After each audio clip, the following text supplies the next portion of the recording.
3, 2. Hold on. Okay. I'm gonna cut that. No, go ahead. All right. So another episode of Poppin' Son, man. I'm honored to have somebody been wanting to get on here, man. It's part of the community, man. We can sit here and talk. I interview a lot of people, but a lot of the things that we do. We joke a lot, but this is gonna be a serious conversation, man. Mhm. And I'm Pop. I'm Son. I think he mine. We're gonna find that out later See, on. I'm starting off serious, man. Hey, man, but hey, I want the audience to understand who we got on here, man. Listen, Professor Ryan Griffin. Thank you for joining us, man. I want to hear some serious topics about some things. First off, I want you to explain to the audience who you are and what you do, right? Oh, my name is Ryan Griffin. I always start myself off by acknowledging my parents, mother and father, because that's who I am. Everything that they've instilled in me, I've been fortunate enough to be able to carry it with me. So I am the child of Richard, Griffin, and Corinne Joseph. I'm the youngest of 6. Shout out to mom and them. Father of 3, and I am I just have a dedication to our people. I am a professor of sociology at Schoolcraft College. I'm also a social studies teacher at Detroit Academy of Arts and Sciences. Boom. Y'all just heard that. Hey, drop the mic. Hey, man, listen. So we on here with an educated young brother, young black brother, man. And that's, that's my emphasis, man. We putting out education about how we move forward in this crazy world. So the first thing I wanted to ask you, right, man, I know I've been knowing you, I do my research on you. One thing that stood out to me, man, when I started, I want you to explain that program you used to do with the haircut, man, where you had the youngins come in and read a book, man, and you would give them a haircut. Well, I always preface that conversation with the original idea was not mine. I read about it from some barbers in Harlem, Tampa, and Iowa. And so once I read what they had done, I said, hey, well, this sounds like a great idea. So I decided to start what I called Read to Your Barber program. So, and it's crazy because I had initially started with just books from in my house. I had built a shelf in my basement, for my kids to have a library in our basement because you have to have reading material at home. So I initially just took books from home and I put them in a barbershop. And it's funny because the interesting thing is one of the first things you said was you really didn't get too political, but it all started from something political. This was during the time that Hillary Clinton and Donald Trump were going at it, in terms of the presidential race. So a lot of people were in town. A lot of writers were in town. A lot of news media outlets were in town. And so they just so happened to hear about me giving kids either $2 off of their haircut, or I would give the kids money back, once they got the hair. But what they had to do is they had to either read to myself or their parents, while they got their haircut. So what happened is locally, the local NPR came in and did they just wanted to come in and see what it was all about, because they were told to find something positive here in Michigan, because I think the candidates had come to campaign in Michigan. So once NPR came and did it, the national NPR picked it up. Wow. And that's what made it. When I tell you, man, listen, Kid J, listen, bro. Yeah. Tell me, right? I know you want to ascend to whatever your higher power wants you to ascend to. But man, that 15 minutes of fame was the worst in my life, man. Like, for real, man. Because when you have Channel 4, Channel 7, MSNBC, CNN, Fox and Friends, every major news outlet pulling at you, and you probably are familiar with some of this. I'm pretty sure your scheduling is probably better than mine was. I didn't have a person to schedule. But when you have people literally at your door of the business trying to fight to get your attention, to be first, to break the story first, it was absolutely terrible, but it was all for a great cause, man. I mean, to where I remember one time I had to get the barbershop at about 5 o'clock, 4:30 in the morning, just because Fox and Friends wanted to be the absolute first to put it on. But on the flip side, I did a lot of great things came out of it. I talked to people from all over the world. I had support from all over the country. I talked to people I would never thought that I would talk to. I received support from the likes of someone you're familiar with, Steve Harvey, Usher, Snoop Dogg, Ellen DeGeneres, LeVar Burton, who actually once LeVar Burton came to town. Kid, I don't know if you're familiar with LeVar Burton, but he played Kunta Kinte in Roots, and he had this. Read Rainbow, baby, read Rainbow. Just about to say he had this program called The Reading Rainbow. So LeVar Burton, that was extra special to me because this is a person to where, I mean, we can talk about entertainers, we can talk about movie stars, we can talk about people that we really, revere and look up to. But when you have a person from your youth that has an effect on you in an educational standpoint, that's different. You know what I mean? So to hear from LeVar Burton, not just through social media, but like personally hear from him, that was deep. So that's what happened, man. It just so happened that NPR came through IPSI, and the national NPR picked it up, and then all of the sister stations. So if you had Channel 11 Detroit, you had Channel 11 Houston, Channel 11 New York, Channel 11, so that's what happened with the Retail Barber program. So that really took off, and then let me. Ryan said it was worth. It was worth it. Hey, Ryan, look. The spotlight is good. Certain people like it. Some people just be like, I'm good. So, hey, listen. If they don't know, LeVar Burton is butterfly in the sky. Take a look. It's in a book. I ain't gonna do the whole thing, but everybody should know. I mean, me and Ryan know it's Read Rainbow, baby. That's what it. And shout out to you for that, Ryan. That's a dope concept, man. The biggest thing I wanted, the resources in our community, man. What are we missing, and what do we need for the young Black man to succeed in these days and times? What is it? Is it the money? Is it the teachers? What are we missing in education? First of all, let me say this. I believe in I believe in nationalism. I believe in Black nationalism, which doesn't mean that you have any type of hate or disdain towards anyone else, but it just means that your central focus is on you, your people, and the betterment of your people. What we're missing is the same thing that Malcolm X. I'm a huge Malcolm X and James Baldwin. Well, I can't wait to ask you them questions. Go ahead. Then what's later? So one thing that Brother Malcolm always said was that we're not outnumbered, we're just out organized. We have the money. We have the leadership. Okay. We don't have the organization.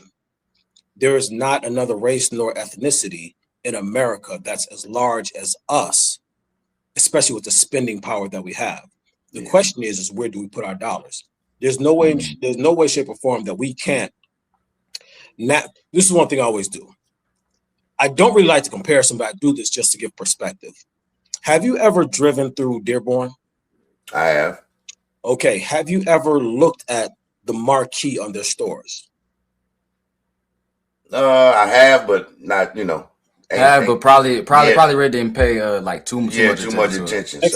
Next time y'all drive through Dearborn, through Michigan Ave, or what have you, go through Dearborn, look at the marquee on the stores. It's written in Arabic. Why do you think it's written in Arabic? What I said, small takeover? No, because they can care less whether or not you and I can read it as long as their people can read it. For their people, Oh, I got you. You understand what I'm saying? So what they do is they make sure they nationalize everything for their children, because really the children are, that's who's going to come up, that's who's going to benefit from it. So he's talking about a small population of people. What they do is they nationalize their dollars. They keep their dollars right in their community.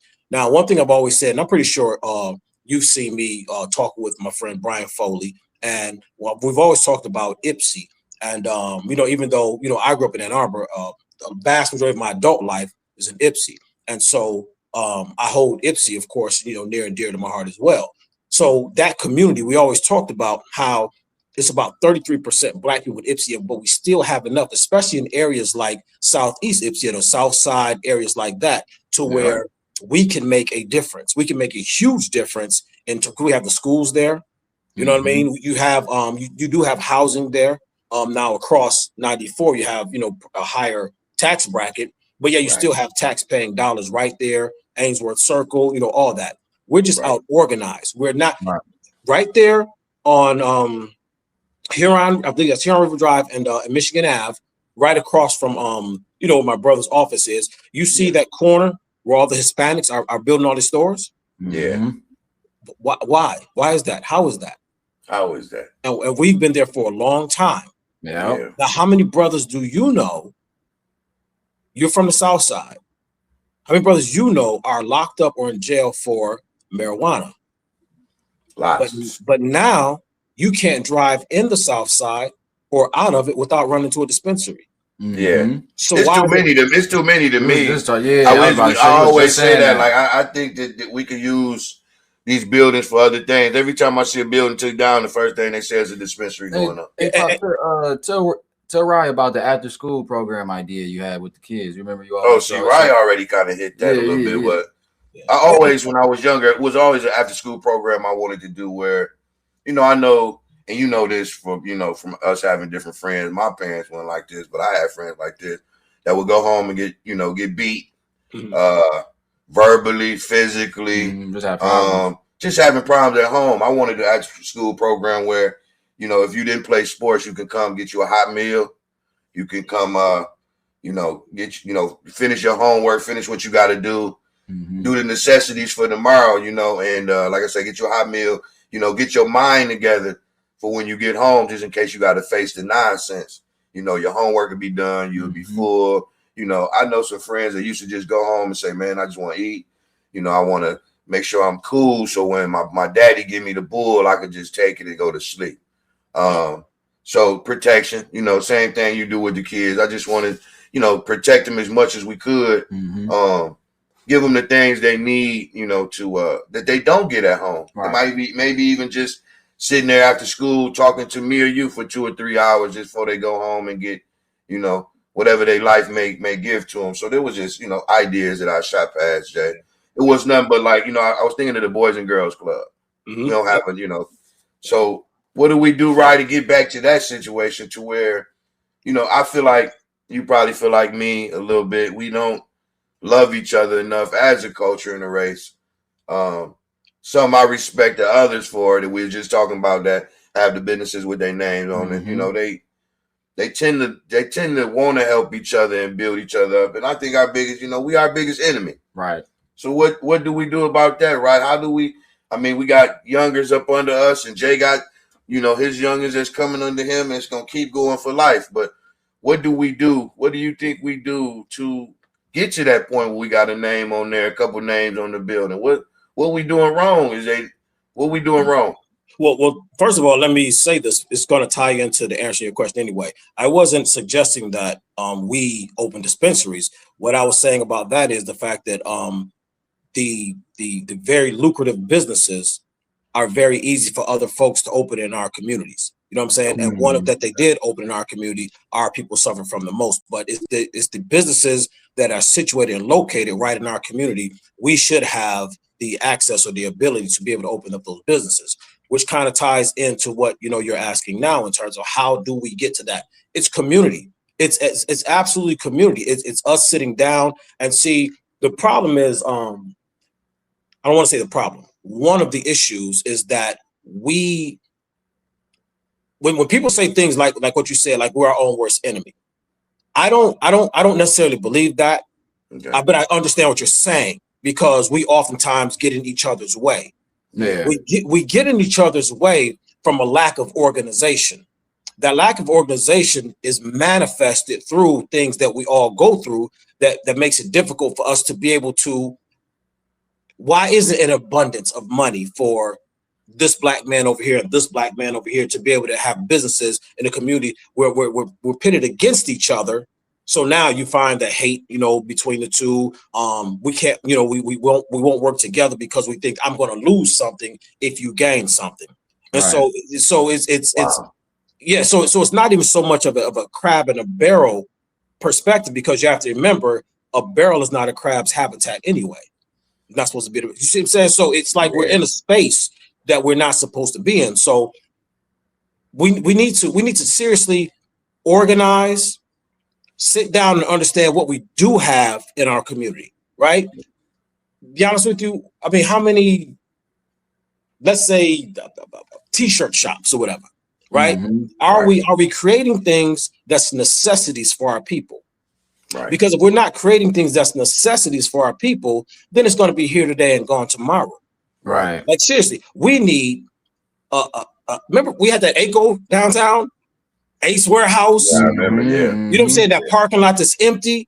We need things that's necessities for us. Why is it that I don't think that there's one Black-owned a beauty supply store, right? You know, a grocery store.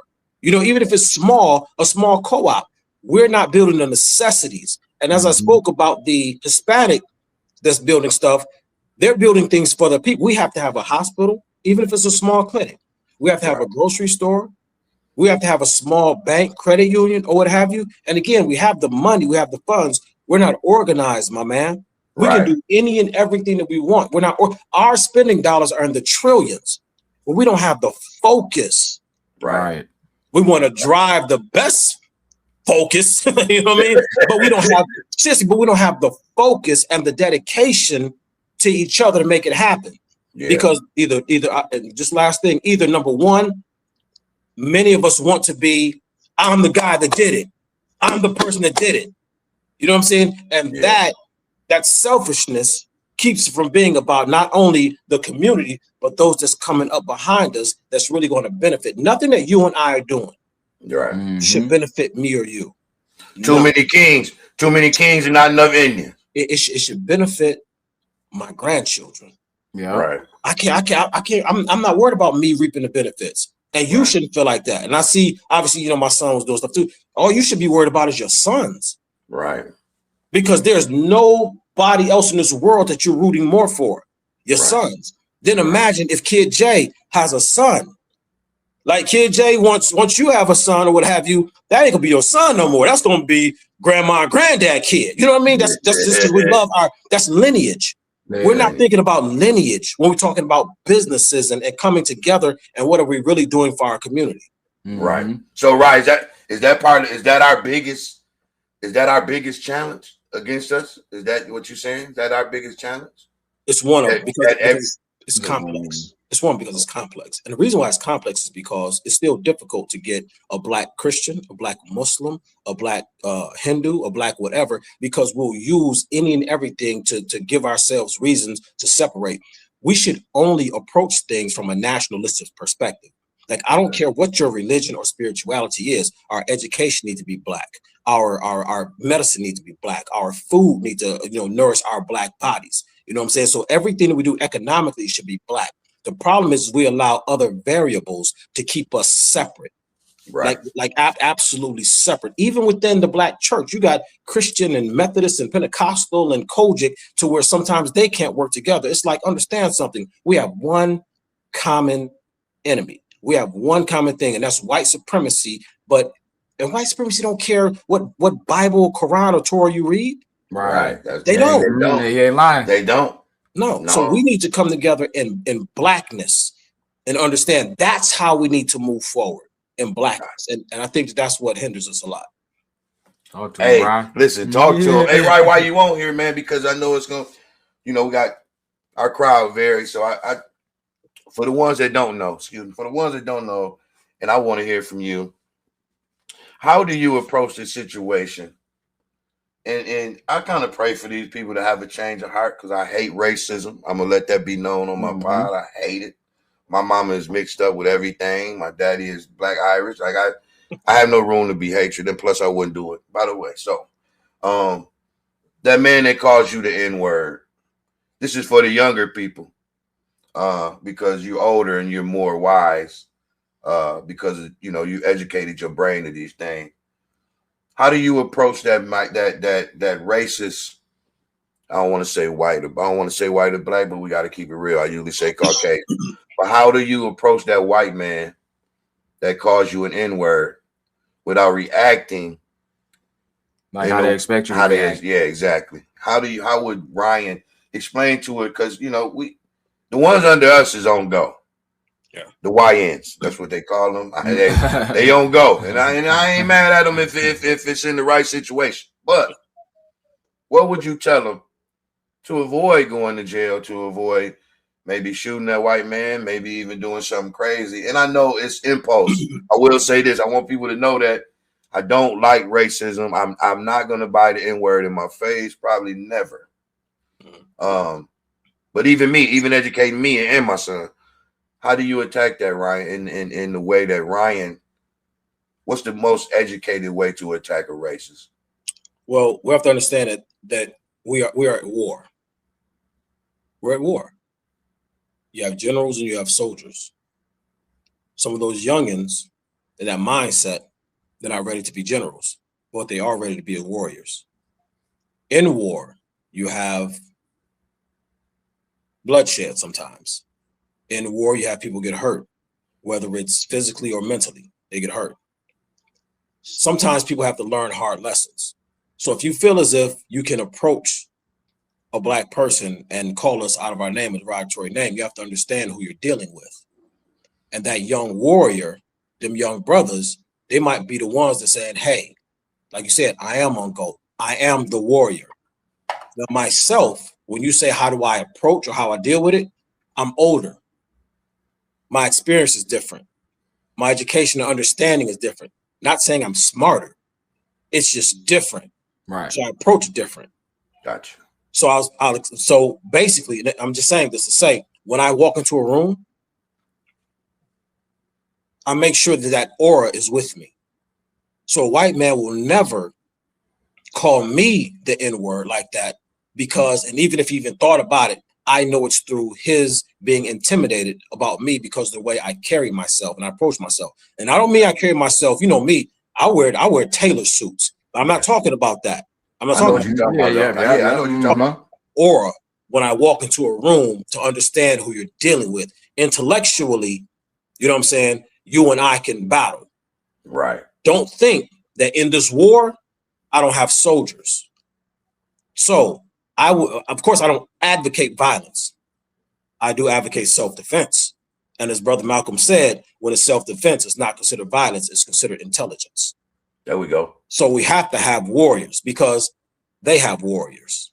There we go. So that's how I approach it. Hey, man, listen. Okay, right. If y'all ain't heard it, that's coming from a professor, somebody knowledgeable. I mean, I had to get that out because I'm almost tired of the war. You know what I mean? And I got to keep educating myself to stay on my toes, just like everybody else. But I figure, like you say, the warriors up under us need to know these things from the generals. Violence is not always the answer, but sometimes I guess it's necessary. But we try to avoid that as Black men. So thank you for that answer, Rob, because I'm still educating me. I'm still trying to hold me back because I don't like the word. Again, I don't like racism. I don't like ignorant people. But it's hard knowing that we so oppressed and pushed so in the corner. Still to this day. That we still fighting. Yeah. So it was just something that they need to know. I appreciate the answer. Well, let me ask you this. Do you think do the two of you believe, or know for a fact that when we say that there are field Negroes that still exist? I don't want to call them field Negroes. I just call them. But that mentality. It's definitely. It's always field Negro. Okay. Well, one thing that has never been studied is the psychology of white folks post-slavery. So when we talk about the psychology of Black folks post-slavery, we'll say that Black people still have the mentality of being a house Negro or a field Negro. But let me ask you a question. What about the mentality of white folks post-slavery? Do you think they still have the mentality of us still being seen as 3/5 of a person? Yeah, some of them. Yeah, so our mentality can still exist from 250 years ago. What makes you think that their mentality can't exist from 250 years ago? So we're dealing with an immoral people. And racism to me, Ryan, am I wrong? You can correct me. I think it's taught. You don't come out racist. Absolutely taught. You don't come out racist. It's absolutely taught. I agree with you 100%. So if y'all ain't heard that, I want y'all to know if y'all ever approached with that, pretty much, that was taught to somebody. We can get angry and say we want to say. You know, I got white friends and I love them. You know what I'm saying? But I done seen, you know, people get approached by white guys, and you know, the first thing that they yell out their mouth is the N-word. Yeah. That's talk. I don't think that comes just from straight anger. You know what I mean? So, you know, let that be known that, you know, it's a trickle. If you run into somebody that call you that N-word, it's probably somebody in their family didn't use it or they taught it to them. Right. Pretty much. That's so deep, right, man? I got chill bumps. I could talk about that all day. Biggest influence. I know your parents, you know, we programmed by the TV. We've been programmed, and you know, we come up in a time. I ain't even gonna say that. I say you're a little older than me. We up there though. I'm in the bracket, so it ain't like you that you ain't. I'm not that far. So I remember. I do. See, right? He always bothers me about TV cutting off. He always talk about you. Oh no, remember when TV cut off? Yeah, I am. Yeah. So what, man? Yes, sir. With that being said, right? What with it being programmed in your head? Who was the most? And this is good for you. Who was the most influential black father in TV? Oh, that's oh wow, man, my bro. Yeah. But listen, I'm about to cheat. I'm about to cheat because you cannot discount the importance. Number one, I would have to say a father like James Evans Jr. There we go. I would have to say, obviously, Heathcliff Huxtable. Heathcliff, Bill. I would have to say Carl Winslow. And the reason why I say that is because all of these men were real to us. Yeah. They're real to us. I mean, we all know James got up every day. He worked hard. He did whatever he had to do. He died on the job. Yeah, you know what I'm saying? He didn't care about how he looked. His appearance didn't matter. Are my kids eating? Is my wife taken care of? Cliff Huxtable, his whole thing was and it was interesting. What I loved about the college that people never talked about is they never talked about finances. Right. He was a doctor. She was a lawyer. They never talked about finances. He talked about how are you going to deal with life and where you're going. Right. Huxtable always talked about the projection. The projection. That's why it was so easy to do a spinoff show called A Different World, which actually was probably the greatest black television show ever because the enrollment rate at HBCUs, they said, went to like 300%. Oh, that's why all me and your friends. That was definitely a great cultural show. Period. Definitely. You know what I'm saying? Period. Then Carl Winslow, he was a working man. You know, he's an officer. He had his family. It was. We had so many positive, influential fathers that we watched on television that it was nuts. It was nuts. And so you and I lucked out. Like we lucked out. We did. We lucked because this is the thing. And when I say in the street, I don't mean like doing dirt in the street. But when you and I was in the street, ripping and running all day, playing with our friends, we came up in a community. You know what I'm saying? We came up in a community. We knew who's down the block. Yeah. We knew who to be respectful to. We had uncles down the block. We had older men down. We had all this. Then when it was time to come in the house, we sat down and we watched these fathers on television. Yes, we did. Yes, we did. That had a great psychological effect on us. So we respected the men in our neighborhood that deserved respect. We respected the women in our neighborhood because we knew we couldn't disrespect them because the worst thing that you and I could do is have another adult tell our parents how we was acting food in the street. Hey, I got whooped by some neighbors. Shit, I got whooped by some neighbors. Come on, man. I'm the youngest of 6. By the time I got to school, my teachers, they wouldn't even have to call to say, I'm about to whoop your child. You know what I mean? And then once we came home, we had to beat the street lights. Who do we sit down and watch? We didn't watch Flavor of Love. We didn't watch Love and Hip Hop. We didn't watch that. Family. We watched black families. Yes, we did. We was blessed. Yes, we did. See that? Mm-hmm. So I know my son. Listen, so you know, Jay is a good kid. You know, to me, he's still gonna be a kid no matter how grown he gets. You know, he's my kid, but he's right. He has this thing, and I want you to break it down to him. He has this thing about Bill, man, and all this stuff that accusations on, and he's like, Dad, he want to know the truth. Right? How do you feel about that situation? Did they railroad Bill? But Bill Cosby? Yeah. Well, I see it like this. In my research, my studying of it and everything, and then going back and look, because I don't like to answer these type of questions without having understanding. Like, if I didn't, I wouldn't even speak on it. But this is from what my understanding was. There was over 50 women that made accusations that Bill Cosby had taken advantage of them, right? So when 50 women come out and say, hey, this guy took advantage of me, now that's a lot of people. So now it's about, as you go to court, you finding out what really happened, right? Okay, 50, oh my God, he's off the chain, 50 women. But now you have to say, was it 50? What really happened? First of all, you have to understand only one person by the name of Andrea Constein. That was her name. She's the only person that he was found guilty of because he gave her a quaalude in which in their day, they all used a drug, right? Yeah. They all used quaaludes. Now, the thing is, well, understand this first. If you and I, Kid J, if you and I are taking drugs, I give you something, you give me whatever, we're doing drugs together. Right. If I put something in your drink, I drugged you. But if you and I are smoking weed together and something happens to you, you and I did drugs together. Right. Bill Cosby and Andrea Constein did that together. Yeah. He didn't slip anything in her drink. The problem that I had with that case was when you can research, and I always tell people this: don't believe a word that I say. Research it for yourself. I don't care how credible you think I am or whatever. Always research for yourself. You had some women saying, and matter of fact, this was disappointing. Beverly Johnson, she's a black supermodel. You probably don't know who she was, but she was a black supermodel. She went to court. She was one of the 50 women that said Bill Cosby did whatever. When she got to court, she said, I was at his house with he and his wife, Camille. I thought he was going to do something to me. She asked, and that was a part of 50. I thought.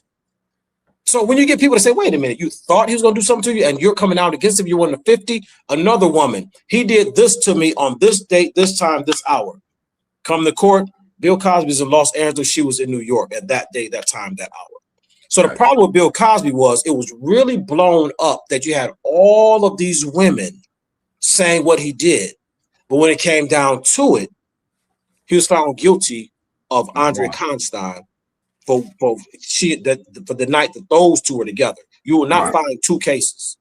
Got you. Not find two cases. You will find the one case was the one case was probably big enough to broaden the rest of the story. Well, the thing is when you want to make somebody guilty, you can.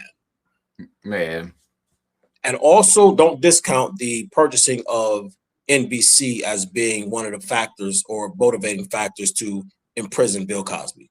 I knew about that one. I see. Yes.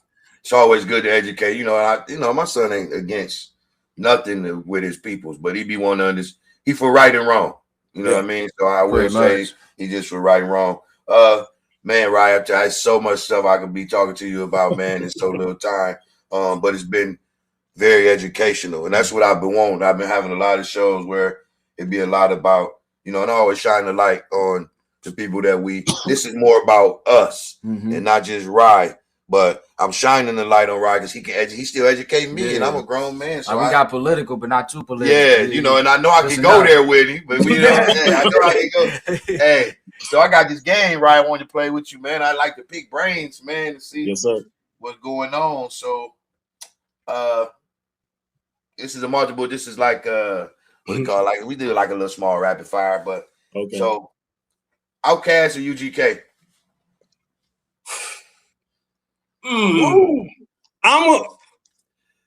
gonna go with Outkast. I'm gonna go with Outkast. I'm gonna go with Outkast. I do love UGK. Bun B Pimp C. I love the Southern rap. That whole Houston. I was Scarface. I was Ghetto Boys. I love it all. But I'm gonna go.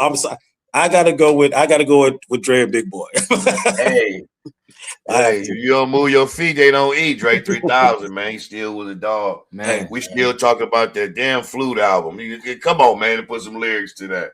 What's wrong with you? Andre 3000, man. Yeah. LeBron James or Michael Jordan? For what? for what? Who to go? Oh, hey, Man, I put it to you like this. I think LeBron James is without question, one of the greatest players to ever pick up a basketball. And never will be long term. Yeah, but the thing is, you have to remember when you say LeBron James is still chasing Mike in terms of accolade. LeBron has individual stuff. He had, but I believe that LeBron James has longevity, but LeBron James has been great for a long time. But impact of the game, the one thing that athletes, the top athletes in the world, want to do is win. Michael Jordan is to me, it's no competition. I put Kobe in front of LeBron. All he did was win. That's just like you say, and he a Kobe fan. He probably take Kobe over everybody. So I put Kobe over LeBron. I don't know how people put LeBron over Kobe. I don't. Man, yeah, that's how I feel. Same way. But I'm gonna go with Jordan on that one. Yeah. Let me see. I got another one for you. This is a good one. Michael Jackson or Prince? Oh, I appreciate y'all for inviting me to this podcast. But, time to bounce, my man. Time to bounce. Hey, I refuse. Look, y'all watch Drink Champs? I'm gonna take a shot of water on that one. Hey, listen. I apologize. You invited me to your show. I refuse to answer that question. No, okay. I can't. I mean, I can't. So it's a chance. It's a chance that you'll go see the nigga with the booty chaps out in the heels. Let me ask you a question. You can't. Listen, have you ever thought Prince was gay? Never, because I knew. Period. I knew. I mean, I grew up with him. This is a question I asked to be funny, but I knew Prince was the women loved him. He loved women. I didn't know that. He just like wearing his booty out the back. And we never thought he was gay. Never. So man, if you watch his movies, I tell Jay, you watch his movies, you can tell Prince when he would that. And a lot of his, we in the game now. We've been in it a minute. We know a lot of his persona. Like when Andre 3000 came to Puffer Red, he didn't have on no kilt. He had on some jeans and his starter jacket. Right. Yeah. So that was the first time I really was like, man, that must be a persona. And I just found out, man, Michael Blackson. We ain't gonna cuss on him. I'm respectful to Right. He's a professor, but F you, Michael Blackson. You've been lying to us about that voice for the longest. Oh, the accent so fake. It's all persona, man. So we do know that. Woo. Malcolm X, Martin Luther King. Malcolm X. Rebel, because he's more rebel. Well, no, this is the thing. Malcolm, we're talking about coming into knowledge of self. Malcolm was always Malcolm. Dr. King changed. Mm-hmm. Dr. King, when Dr. King had made mention to Harry Belafonte, I believe I led my people to a burning house. And Dr. King, once he started talking about how he was tired of this country telling black people to pull themselves up by their bootstraps, where you're talking to a bootless people, but yet you're giving land grant colleges to white folks in other places. Martin's message changed. Martin became extremely revolutionary. When you read a letter from a Birmingham House jail, Martin Luther King became extremely revolutionary. When he started talking about the Poor People's Campaign, he changed. Yeah. He changed a lot. That's what they were saying. Yes. That's what they were saying. Yes, but Malcolm X still, his perspective always remained where we should be today. Dr. King's perspective was a little more moderate, but he became relatively the same as Malcolm, other than the perceived violence part. But I would go Brother Malcolm all day. I got you. I got 3 more questions, man, because we got to close up the segment soon. Yeah, man, we got curve outside, man. We do. First thing come to your mind is still on that. P. Diddy. Oily. Well, the first, and honestly, it's I wasn't there. Obviously, I don't know what he did with the baby oil, but I did see him put his hands on that woman. Right. So I take great issue with that. Okay. I take great issue with that. Him putting his hands on that woman. And listen, he not on trial for being, in your bedroom. No, it's just questions. It's just questions, right? You do whatever you want to do in your bedroom. But hey, listen, he's made great music. We've all danced to it, party to it, or whatever. But yeah. Well, I got one more for you, and we ain't gonna get to. It's all good, man. We gonna wrap them questions up with one big one, man. First thing coming to your mind, and you are the first that I talk to about this because we don't do it, but it's just such a big situation. You see my nose, man. I get upset about it. But Donald Trump. Polarizing. Donald Trump is. We need to have another show. Okay. Because there are some things that, even if you haven't thought about it, discussed it, put it on paper, studied it, there are some things that Donald Trump has done that you would 100% absolutely agree with. There are some things that Donald Trump has done that you would absolutely disagree with. Number one, because he's a politician. Politicians at that level don't care about us at all. I don't care who it is. Politicians, because we don't fund them. It's all about money. But number two, because he does have a history of being a racist, a staunch racist. But at the same time, this is the same man that, this man financed Rosa Parks. Yeah. This man, if you do your research on him, you'll see he was receiving awards from the NAACP. He was receiving awards from Muhammad Ali. He's with Jesse Jackson. So there were things that Donald Trump did that the Black community needed and appreciated from a man from that money and stature.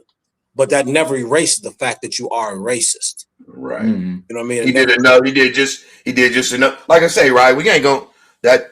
Hey, y'all, future references. I'm bringing Ryan back. We're gonna talk one of these shows. It could be. I'm just saying, it could open up a can. Yeah. That's a big can. So it was just part of the question, man. Yeah, I'll tell you this really quick. It's interesting. I know you got to go. This was interesting right now. If you asked another Black person, probably average Black person about Donald Trump, they would probably just don't want to talk about it.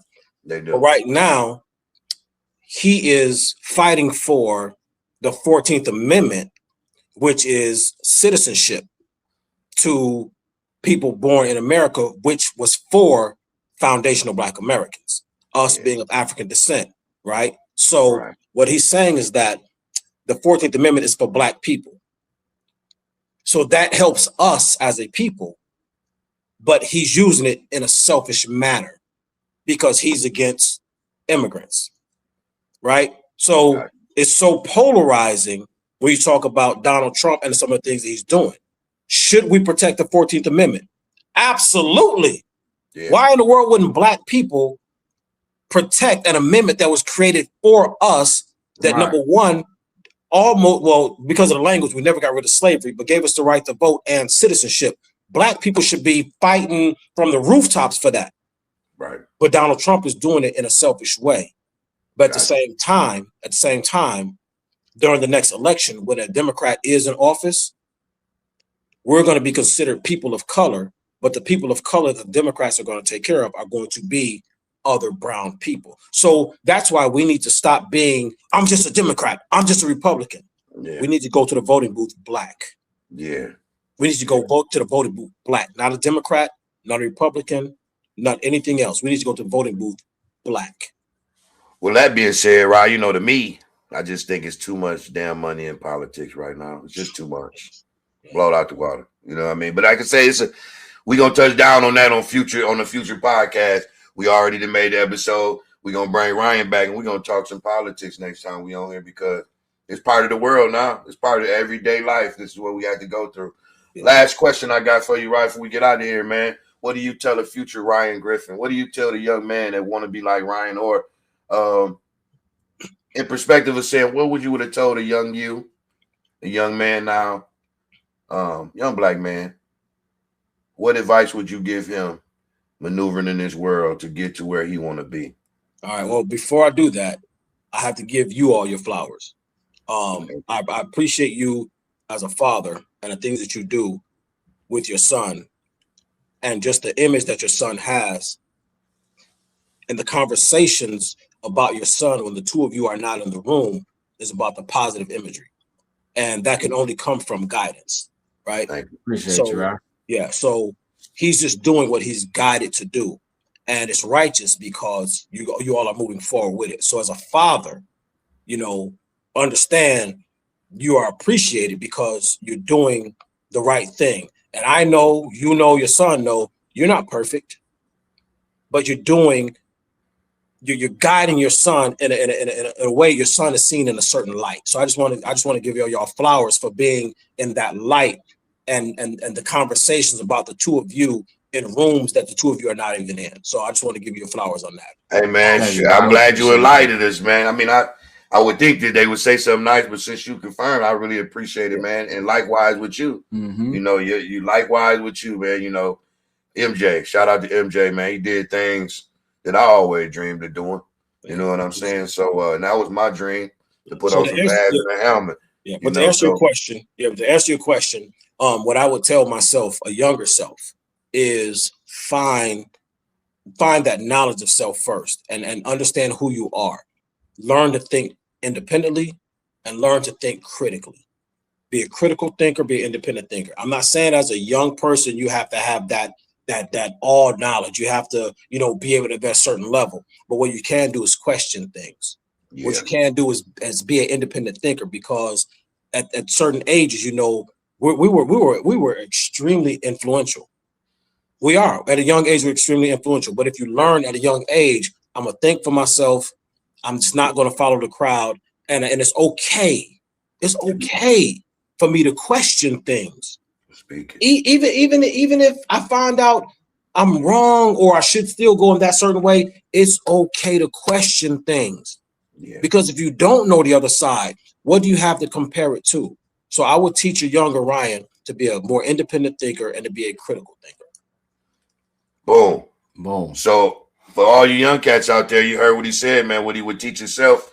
And he's a very decorated and established Black man. And I respect you too, Ryan. I give you your flowers, man, for everything you do and everything you touch.